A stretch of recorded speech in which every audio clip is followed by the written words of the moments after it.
पाकिस्तान में range rover style की electric गाड़ी लॉन्च की गई है जिसकी इब्तदाई कीमत 18,90,000 रुपये से 22,90,000 रुपये तय की गई है और ये एक दफ़ा चार्ज करने पर 120 किलोमीटर से लेकर 300 किलोमीटर तक ट्रैवल कर सकती है।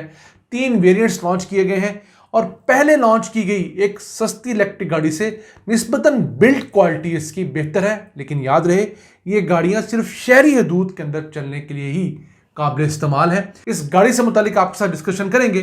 जबकि आज की दूसरी खबर, सीपैक के तहत पाकिस्तान में लगने वाला सबसे बड़ा हाइड्रो पावर प्रोजेक्ट सुखी किनारी हाइड्रो पावर प्रोजेक्ट, अब उसके गिरदोरवा में 1,60,000 दरख्त लगा लिए गए हैं और हर साल यहाँ पर शजरकारी हो रही है। पाकिस्तान के हर डैम, हर हाइड्रो पावर मंसूबे के ऊपर यही होना चाहिए ताकि इर्द गिर्द से रेत मट्टी जो उस डैम साइड पर आती है उसे कंट्रोल करने में मदद मिले। अस्सलाम वालेकुम व्यूअर्स, रिच पाकिस्तान का नया एपिसोड लिए मैं हूं आपका मेजबान अब्दुर्रहमान। पाकिस्तान में अब इलेक्ट्रिक गाड़ियों का एक सैलाब आया हुआ है। एक तरफ महंगी इलेक्ट्रिक गाड़ियां हैं तो दूसरी तरफ सस्ती इलेक्ट्रिक गाड़ियां भी आ रही हैं। अब लेटेस्ट जो पाकिस्तान में इलेक्ट्रिक गाड़ी लॉन्च की गई है वो रेंज रोवर की कॉपी है। ये 3 मुख्तलिफ वेरिएंट्स में लॉन्च की गई है। इस गाड़ी का नाम है नूरा ईवी और इसकी जो रेंज है वो 120 किलोमीटर, 160 किलोमीटर और 300 किलोमीटर है। जो इसका सबसे बेस वेरिएंट है जो कि इको वेरिएंट है इसका, वो 18,90,000 रुपये का है। 120 किलोमीटर तक वो आपको ट्रैवलिंग देता है। दूसरा इसका वेरिएंट इको प्लस है जो कि 20,99,000 रुपये का है। 160 किलोमीटर की आपको रेंज मिलती है। जबकि इसका सबसे हाईएस्ट वेरिएंट जो है वो इको एक्स है जो कि 22,99,000 रुपये का है और उस पे आपको 300 किलोमीटर की रेंज मिलती है। अब ये पाकिस्तान की पहली स्वैपेबल बैटरी वाली गाड़ी है, यानी कि एक ऐसी गाड़ी जिसको अगर आप घर पे चार्ज करना चाहें तो 8 घंटे में फुल चार्ज हो सकती है और अगर आप इसे खुद चार्ज ना करना चाहें तो ऐसे स्टेशन बने हुए हैं जहां पर आप इसकी बैटरी बासानी निकालते हैं और उस कंपनी की जो बैटरी बॉक्स है उसको देते हैं और वहां से नई बैटरी लेकर आप इसमें लगा लेते हैं। चंद सेकंड के अंदर आप इसकी बैटरी जो है वो फुली चार्ज कर सकते हैं। इसे कहते हैं स्वैपेबल बैटरी। इससे पहले पाकिस्तान में ऐसी कोई गाड़ी मौजूद नहीं है। हाँ, कुछ बाइक्स ऐसे जरूर मौजूद है इलेक्ट्रिक जिसकी जो बैटरी आप इसी तरह स्वैप कर लेते हैं। तो ये पाकिस्तान में अब लॉन्च की गई है, चाइना से बनकर ऑब्वियसली आई है। अब जरा इसकी डायमेंशन डिस्कस कर लेते हैं। लंबाई इसकी तकरीबन 9.5 फुट है, चौड़ाई इसकी 4.25 फुट है और हाइट इसकी 5.25 फुट है और ये ग्राउंड क्लियरेंस के हिसाब से भी सी रखती है। फिर इसमें कुछ ऐसे फीचर्स हैं जो इससे पहले लॉन्च होने वाली जो सस्ती तरीन हमारी जो एक इलेक्ट्रिक गाड़ी थी जिसका नाम इलेक्ट्रा था उससे कहीं बेहतर है। एक तो इसके अंदर 7 इंच की स्क्रीन लगी हुई है। फिर जो एचडी कैमरा है रिवर्स गियर के लिए वो इसके अंदर है, ब्लूटूथ है, मल्टीमीडिया है, टच अलार्म सिस्टम इसके अंदर है, डबल डोर सेंट्रल लॉक इसके अंदर है, फ्रंट पावर विंडो है। न जाने पीछे के मामले में क्यों सुस्ती की गई है, कंजूसी की गई है। फिर एसी भी है इसके अंदर, हीटर भी है, एंटी थेफ्ट अलार्म भी है और इलेक्ट्रॉनिक लॉकिंग सिस्टम भी है। अब ये जो गाड़ियां हैं इन्हें मिनी या माइक्रो इलेक्ट्रिक व्हीकल्स कहा जाता है। चाइना में तो ये बहुत ज़्यादा मकबूल है। रीज़न क्या है? एक तो वहाँ फैमिलीज छोटी हैं, खर्चा थोड़ा है इनका, और इसके साथ साथ इनकी पार्किंग बहुत आसान है। बड़ी गाड़ी इतनी होगी उसके लिए पार्किंग की स्पेस भी बड़ी चाहिए होगी। तो जितनी स्पेस में एक बड़ी गाड़ी पार्क होती है उतनी स्पेस में ये 2 छोटी मिनी इलेक्ट्रिक व्हीकल्स पार्क हो जाती हैं। ये शहरों के अंदर चलाने के लिए बेहतरीन सफर की जाती हैं। लॉन्ग रूट के ऊपर ज़ाहिर इनको रिकमेंड नहीं किया जाता। इससे पहले जो पाकिस्तान में इलेक्ट्रा गाड़ी जो है वो एक इंट्रोड्यूस करवाई गई थी, उसकी कीमत इब्तदाई तौर पर सिर्फ 10 लाख रुपए थी।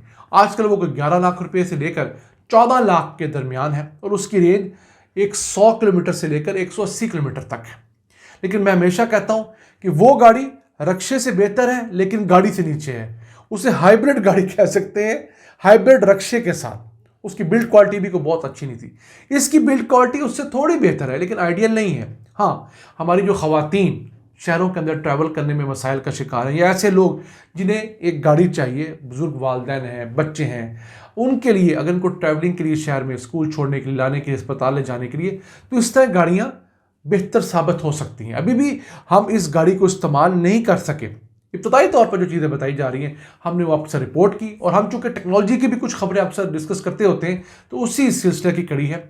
हमें नहीं पता कि गाड़ी कैसे परफॉर्म करेगी। आप इसको पैसे दे के खरीदेंगे तो ये वैल्यू फॉर मनी होगी या नहीं होगी। हम इंफॉर्मेशन दे रहे हैं कि 65 किलोमीटर फी घंटा की रफ्तार मैक्सिमम ले सकती है, मैक्सिमम रफ्तार की बात कर रहा हूँ।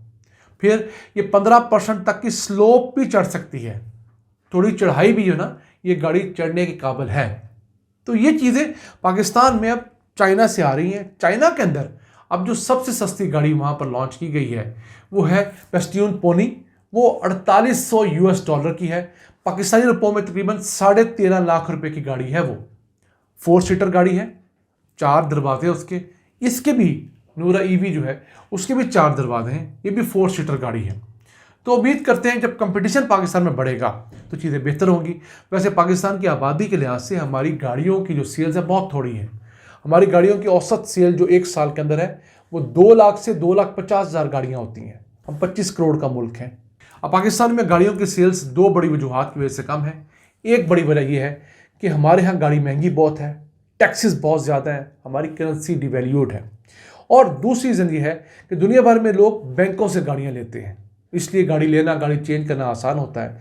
पाकिस्तान में चूंकि लोग बैंकों से गाड़ी लेना पसंद नहीं करते सूदी निज़ाम की वजह से, और इस्लामी बैंकारी अभी भी कोई ऐसा बेहतरीन सब्स्टिट्यूट नहीं दे सकी जिसके ऊपर इंसान का दिल मुतमईन हो, तो लोग जो है अक्सरियतन अवॉइड करते हैं। लोग लेते हैं बैंकों से लेकिन उस बड़ी तादाद में नहीं लेते जितनी ले सकते हैं। हाँ, अगर हुकूमत उलमा को ऑन बोर्ड लेकर वाकई कुछ ऐसा सिस्टम बनाने में कामयाब हो जाती है जो कि ज़्यादा इस्लामी है, जिस पर दिल मानता हो, तो उस सिस्टम के तहत हम पाकिस्तान में ऑटोमोबाइल इंडस्ट्री को बहुत बड़ा बूस्ट दे सकते हैं। आइए चलते हैं आज की दूसरी अहम खबर की तरफ। सीपैक के तहत पाकिस्तान में मुकम्मल होने वाला सबसे बड़ा पनबिजली मंसूबा सुक्की किनारी हाइड्रो पावर प्रोजेक्ट 14 सितंबर 2024 को मुकम्मल हुआ था। अब सुक्की किनारी 884 मेगावाट बिजली पैदा करता है और सालाना 3 अरब 10 करोड़ यूनिट हमें माहौल दोस्त बिजली के दे रहा है, और इससे बिजली का 1 यूनिट 24 रुपये का पड़ता है।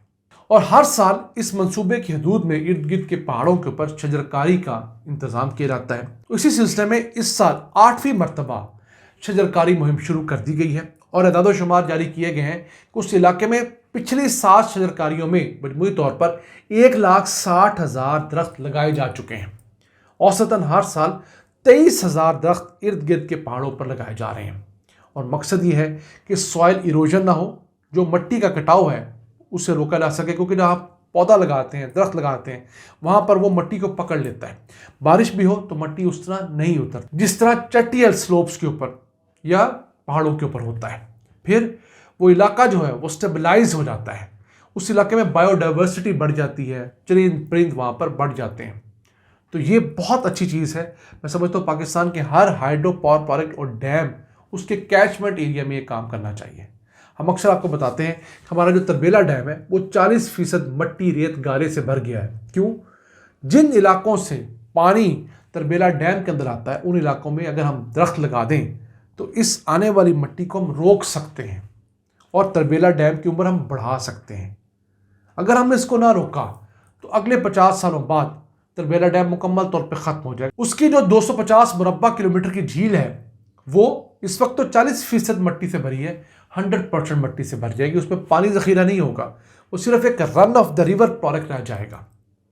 तो ज़रूरी है किसी तरह सुक्की किनारी प्रोजेक्ट की तरह बाकी जगहों पर भी हर साल में 2 दफ़ा हमें सरकारी मुहिम करनी चाहिए, ताकि ये मनसूबे जहाँ हमें माहौल दोस्त बिजली दे रहे हैं वहाँ पर हमें बेहतर माहौल भी दें।